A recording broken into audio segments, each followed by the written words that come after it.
అన్బిడబుల్ culture కుటుంబ సభ్యులందరికీ నమస్కారం. ఇప్పుడు మనం ఎక్కడున్నామో వెనకాల ఈ నీళ్ళని చూస్తే మాకు అర్థమైపోయింటుంది. ఏంది ఇదా? స్వర్ణముఖి నది. దీన్ని బట్టి మనం ఇప్పుడు ఎక్కడున్నామో మీకు చెప్పాల్సిన మళ్ళీ శ్రీకాళహస్తి.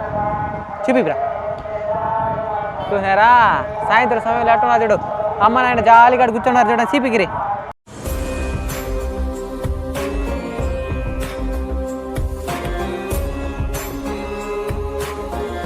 కానీ చరణ్ ఒక సందేహం వచ్చింది చరణ్కి. ఏంద్రా అడిగిరా? అన్న పెట్టుకుని పోయి నోటితో నీళ్ళు పోసినాడు కదా సెవ్ అయిపోయినా. నోటి ఎత్తుకుని పోయి సెవ్ అయిపోయింది పోస్తామా ఇప్పుడా? అప్పుడైతే ఇవి లేదు కాబట్టి పోసి చల్లింది. ఇప్పుడు పోయి నోటి ఎత్తుకుని పోయినట్టు ఇక్కడ కొడతారు, ఇక్కడ కారిపోతాయి నీళ్ళు. ఆల్రెడీ కొట్టేస్తున్నారు మామా. ఏడదే చరణ్కి ఉండా ఒక విషయం చెప్పాలి. ఇప్పుడు మీరు పంచలింగాలలో 4 లింగాలు పూర్తి అయిపోయినాయి. ఇది 5వ లింగము. ఫస్ట్ లింగం దగ్గర నుంచి మీరు ఇక్కడ గమనించుండొచ్చు. చరణ్కి కొంచెం ఇబ్బందిగా ఉంది ఫేస్. కారణం ఏంటంటే ఒక పింపుల్ లాగా వస్తూ ఉంది నోస్ దగ్గర. అది చాలా ఇబ్బంది పడుతూ ఉంది. అయినా కానీ ఇంకా చేస్తూ ఉన్నాడు వీడియోస్. మీకోసం వెరీ వెరీ గ్రేట్. సరే ఇప్పుడు వెళ్ళి శివయ్యని దర్శించుకుందామా? మాతో పట్టారండి. ఈ శ్రీకాళహస్తి మహత్యానికి సంబంధించి పూర్తి సమాచారం మీకు అందించి శివయ్య అనుగ్రహాన్ని మీకు కలిగేలా మేము చేస్తాం. పదండి పదం. స్వర్ణముఖి నది మేము వీడియోలు భయంకరంగా చేస్తాం.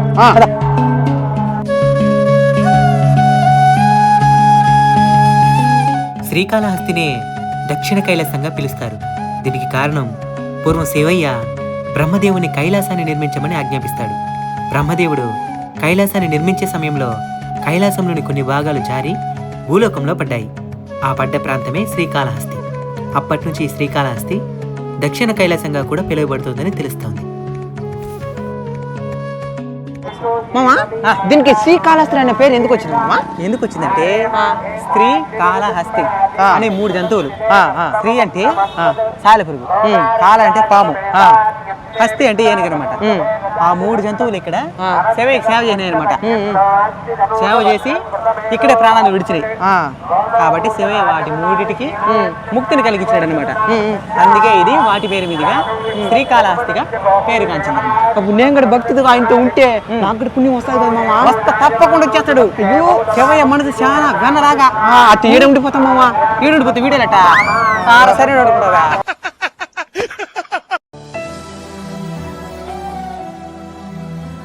గుళ్ళోకి ఎంటర్ అయిపోయినాం బా. లైట్లు దాగా మాడుతున్నాయి. నిజంగానే కైలాసం మారి కూడా అది.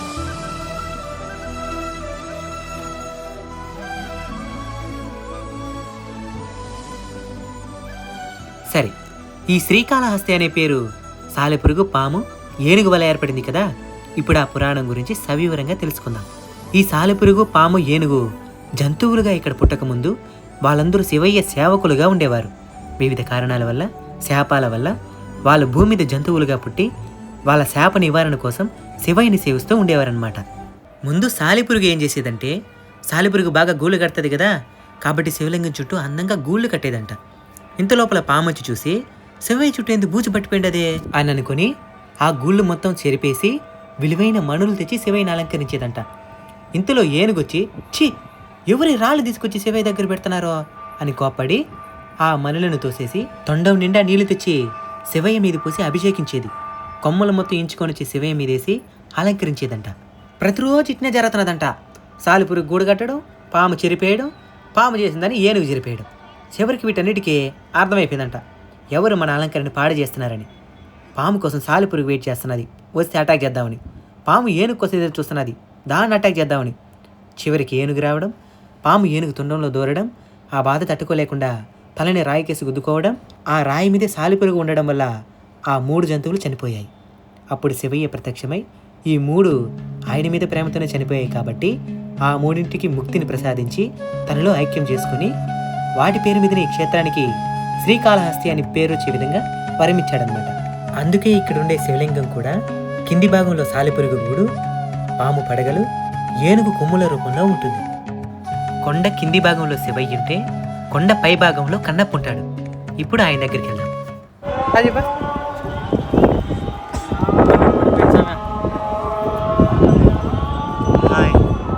లో ఎనర్జీ. ఇదే శ్రీకాళహస్తి కొండ పై భాగంలో ఉండే భక్త కన్నప్ప గారి గుడి. శివయ్యకి తన 2 కళ్ళని పెకలించి అర్పించిన మహాశివ భక్తుడు కన్నప్ప. ఇప్పుడు ఆయన గురించి తెలుసుకుందాం. పూర్వం ఉడుమూరు అనే గ్రామంలో నాగుడు దత్త అనే దంపతులకి తిన్నడు అనే కుమారుడు జన్మిస్తాడు. ఈ తిన్నడే ద్వాపరయుగంలో అర్జునుడని కూడా చెప్తారు. తిన్నడు పెద్దయ్యాక వేటాడడమే వాళ్ళ జీవనాధారం కాబట్టి వేటాడుతూ ఈ శ్రీకాళహస్తీశ్వర క్షేత్రానికి వచ్చి ఇక్కడున్న శివయ్యను చూసి ఆనందపడి శివయ్యకి సేవ చేయడం ప్రారంభిస్తాడు. నోటితో నీళ్లు తీసుకుని వచ్చి శివయ్య మీద పోయడం, మాంసాన్ని శివయ్యకి నైవేద్యంగా పెట్టేవాడు. వీటన్నిటిని శివగోచార అనే బ్రాహ్మణ శివభక్తుడు చూసి బాధపడి చనిపోదామనుకుంటాడు. అప్పుడు శివలింగం నుంచి మాటలు వినబడతాయి. శివగోచార, ఇప్పుడేం జరుగుతుందో ఓపికగా ఆ చెట్టుచాటు నుండి చూడు అని మాటలు వినబడతాయి. దానిని అనుసరించి శివగోచారుడు చెట్టుచాటునికి వెళ్ళి దాక్కుంటాడు. ఇంతలో మాంసాన్ని తీసుకుని తిన్నడు వస్తాడు. అప్పుడు శివలింగంలోని ఒక కంటి నుంచి రక్తం కారడం ప్రారంభమవుతుంది. అది చూసిన తిన్నడు బాధపడి వివిధ మూలికలు తీసుకుని వచ్చి సరిచేద్దామనుకుంటాడు. కానీ ప్రయోజనం ఉండదు. కంటి నుండి రక్తం కారుతూనే ఉంటుంది. ఇక దాన్ని చూసి తిన్నడు తట్టుకోలేక తన ఒక కంటిని పీకి శివయ్యకి అమరుస్తాడు. ఇంతలో ఇంకొక కంటి నుంచి రక్తం కారడం ప్రారంభమవుతుంది. అప్పుడు తిన్నడు రెండో కంటిని కూడా శివయ్యకి ఇద్దామని నిర్ణయించుకొని రెండో కన్ను కూడా పీకేసే శివలింగంలో ఎక్కడ ఈ కంటిని అమర్చాలో కనబడదు కాబట్టి తన కాలిని రక్తం కారుతున్న శివలింగం కంటి మీద ఉంచి రెండో కంటిని కూడా పెకలించి శివయ్యకి అమర్చడానికి ప్రయత్నిస్తాడు. ఇంతలో శివయ్య ప్రత్యక్షమై అతని అపార భక్తికి మెచ్చి నాకే కళ్ళు దానంగా ఇచ్చావు కాబట్టి నువ్వు ఇప్పటి నుంచి కన్నప్పగా కీర్తించబడతావు అని వరమిచ్చి కన్నప్పని అలానే శివగోచారుణ్ణి తనలో ఐక్యం చేసుకుంటాడు. ఈ మొత్తం సంఘటన జరిగిందంతా కూడా మన కళ్ళ ముందు కనబడుతున్న ఈ శ్రీకాళహస్తీశ్వర క్షేత్రంలోనే. ఇక్కడ శివయ్య శ్రీకాళహస్తీశ్వరుడిగా, అమ్మవారు శ్రీ జ్ఞానప్రసూనాంబగా పిలువబడుతూ ఉంది. దక్షయజ్ఞంలో అమ్మ అగ్నికి ఆహుతైన తర్వాత అమ్మవారి కపాలం ఈ శ్రీకాళహస్తి క్షేత్రంలోనే నెలకొల్పినట్టు పురాణాలు చెప్తున్నాయి. అందుకే ఇక్కడున్న అమ్మని జ్ఞానప్రసూనాంబగా కొలుస్తున్నారు. ఇప్పుడు ఈ స్వర్ణముఖి నది గురించి కూడా తెలుసుకుందాం. ఈ స్వర్ణముఖి నదినే గంగా నది ప్రతిరూపంగా చెప్తారు. పూర్వం అగస్త్య మహాముని తపస్సు మేరకు ఇక్కడ ఈ స్వర్ణముఖి నది ఏర్పడింది. ఇందులో మునిగినా కానీ పాపాలు తొలుగుతాయని నమ్ముతారు. ఇక్కడ గర్భగుడిలో అనేక దీపాలున్నప్పటికీ శివయ్య ముందున్న దీపం మాత్రం శివయ్య శ్వాస తగిలి ఆడుతూ ఉంటుంది. ఈ అద్భుతాన్ని మీరు గుడికొచ్చినా కానీ ప్రత్యక్షంగా మీ కళ్ళతో మీరే చూడొచ్చు. అందుకే ఇక్కడున్న శివలింగాన్ని వాయులింగం అని పిలుస్తారు. ఈ క్షేత్రం రాహుకేతు పూజలకి చాలా ప్రసిద్ధి. శివయ్యకి నవగ్రహ కవచాన్ని కూడా వేసుంటారు. ప్రపంచంలోనే గ్రహణం సమయంలో కూడా తెరచి ఉండే ఏకైక ఆలయం శ్రీకాళహస్తీశ్వర శివాలయం.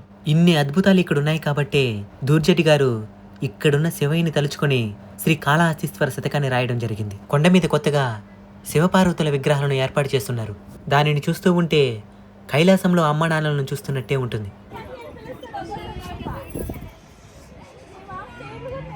నువ్వు కూడా కైలాసంలో ఉన్నావా? నువ్వు కూడా శివయ్య కూడా శరణ్.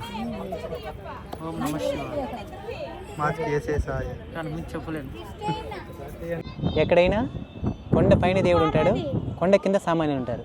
కానీ ఇక్కడ మాత్రం శివయ్య తన భక్తుడైన కన్నప్పని ఈ కొండపై నుంచి ఆయన కింద ఉన్నాడు. అంటే శివయ్య తన భక్తుల్ని అంత గొప్ప స్థానాన్ని కలిగిస్తాడనమాట.